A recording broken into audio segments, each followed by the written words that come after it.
আসসালামু আলাইকুম সবাইকে। আশা করছি সবাই ভালো আছো। আজকে আমরা দেখব অষ্টম শ্রেণীর চতুর্থ অধ্যায় অনুশীলনী সমাধান পঞ্চম পর্ব।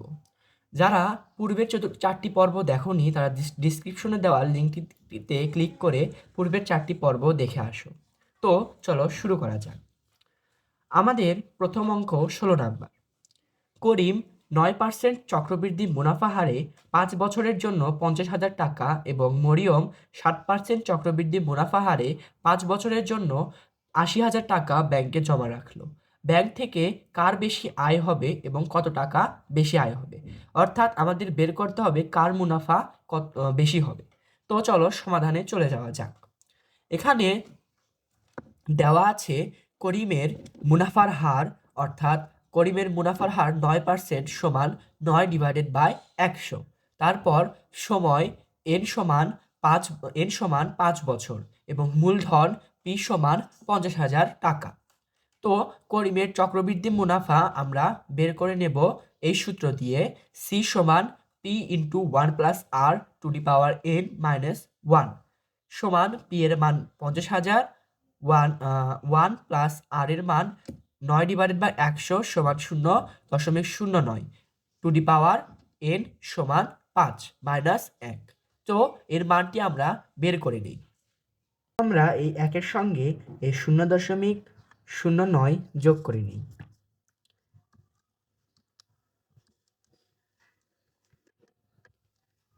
এবং টু দি পাওয়ার 5 দিয়ে দিই।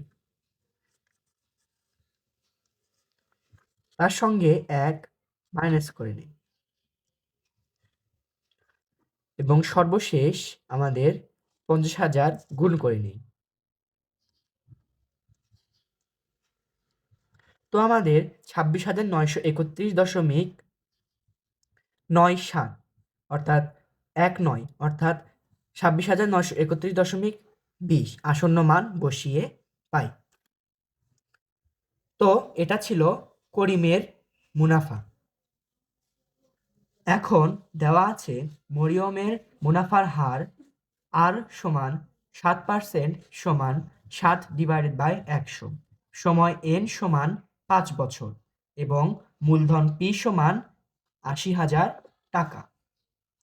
তো আমরা এখন মরিয়মের চক্রবৃদ্ধি মুনাফাটি বের করব এই সূত্র দিয়ে, সি সমান পি ইন্টু 1+r⁻n-1।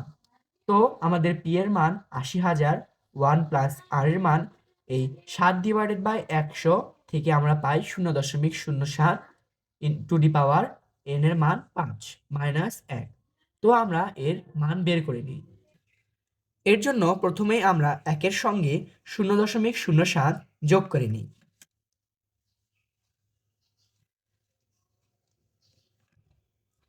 এবং টু দি পাওয়ার 5 দিয়ে দিই এবং এই 1 মাইনাস করে নিই এবং সর্বশেষ এই 80,000 টাকা গুণ করে দিই।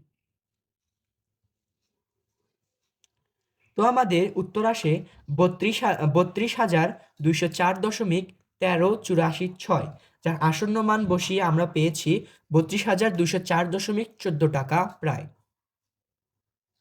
যেহেতু 32,204.14 গ্রেটার দেন 26,931.20, অতএব মরিয়মের বেশি আয় হবে। 32,204.14 থেকে 26,931.20 বাদ দিলে আমরা পাই 5,272.94 টাকা প্রায়, অর্থাৎ মরিয়ম 5,272.94 টাকা বেশি লাভবান হবে। এটি আমাদের এই সমস্যার সমাধান। তো আমরা 17 নম্বর অঙ্কে চলে আসলাম। এখানে বলা আছে তাহসিনা 350 টাকা দরে 8টি মুরগি ক্রয় করে মোট 2,500 টাকায় বিক্রয় করলে কত লাভ বা ক্ষতি হবে, তাহসিনার মূলধন কত। তো আমরা সমাধানে চলে যাই। এখানে তাহসিনা একটি মুরগি ক্রয় করলো 350 টাকায়, অতএব তাহসিনা 8টি মুরগি ক্রয় করলো 350 গুণন 8 টাকায় সমান 2,800 টাকায়, আর বিক্রয় করলো এখানে দেওয়া আছে 2,500 টাকায়। যেহেতু 2,800 গ্রেটার দেন 2,500, অতএব তার ক্ষতি হবে 2800 মাইনাস 2500 সমান 300 টাকা। আর তাহসিনার মূলধন ছিল 2500 টাকা। আর তাহসিনার মূলধন ছিল 2800 টাকা। তো আমরা 18 নম্বর অঙ্কে চলে আসলাম। এখানে বলা আছে একজন মাছ চাষি তার পুকুরে 5000 টাকার পোনা মাছ ছাড়লেন। সে মাছের খাবারের জন্য 60,000 টাকা এবং মাছ চাষের শ্রমিকের জন্য 25,000 টাকা খরচ করলেন। ওই মাছ চাষির মূলধন কত? যদি তিনি তার পুকুরের মাছ 2 লক্ষ টাকা বিক্রি করেন তবে তার কত টাকা লাভ হবে? তো আমরা সমাধানে চলে যাই। মাছ চাষি পোনা ছাড়লেন 5,000 টাকার, খাবারের জন্য খরচ করলেন 60,000 টাকা, শ্রমিকের জন্য খরচ করলেন 25,000 টাকা। অতএব তার মূলধন 5,000 যোগ 60,000 যোগ 25,000 টাকা সমান 90,000 টাকা। আর মাছ বিক্রি করলেন 2 লক্ষ টাকা। অতএব লাভ হবে 2 লক্ষ বিয়োগ 90,000 টাকা সমান 1,10,000 টাকা। এটাই আমাদের এই অঙ্কের সমাধান। তো আমরা 19 নম্বর অঙ্কে চলে আসলাম। এখানে বলা আছে একজন কৃষক এক দোকানে 40 কেজি ধান দিয়ে 20 কেজি চাল, 5 কেজি আটা এবং 1 কেজি ডাল নিল। যদি 1 কেজি ধানের দাম 12 টাকা, 1 কেজি চালের দাম 16 টাকা, 1 কেজি আটার দাম 18 টাকা এবং 1 কেজি ডালের দাম 28 টাকা হয়, তবে কৃষকের কত টাকা লাভ বা ক্ষতি হলো? তো আমরা এই অঙ্কের সমাধানে চলে যাই। এখানে 1 কেজি ধানের দাম দেওয়া আছে 12 টাকা, অর্থাৎ 40 কেজি ধানের দাম 40 গুণন 12 টাকা সমান 480 টাকা। 1 কেজি চালের দাম দেওয়া আছে 16 টাকা, অর্থাৎ 20 কেজি চালের দাম 20 গুণন 16 টাকা সমান 320 টাকা। 1 কেজি আটার দাম দেওয়া আছে 18 টাকা, অর্থাৎ 5 কেজি আটার দাম 18 গুণন 5 টাকা সমান 90 টাকা এবং 1 কেজি ডালের দাম দেওয়া আছে 28 টাকা। তো চাল, ডাল ও আটার মোট দাম 320 যোগ 90 যোগ 28 টাকা, অর্থাৎ 438 টাকা।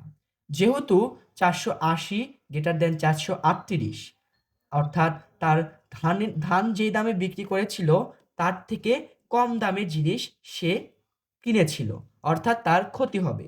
অর্থাৎ ক্ষতি হবে 480 মাইনাস 338 টাকা সমান 42 টাকা।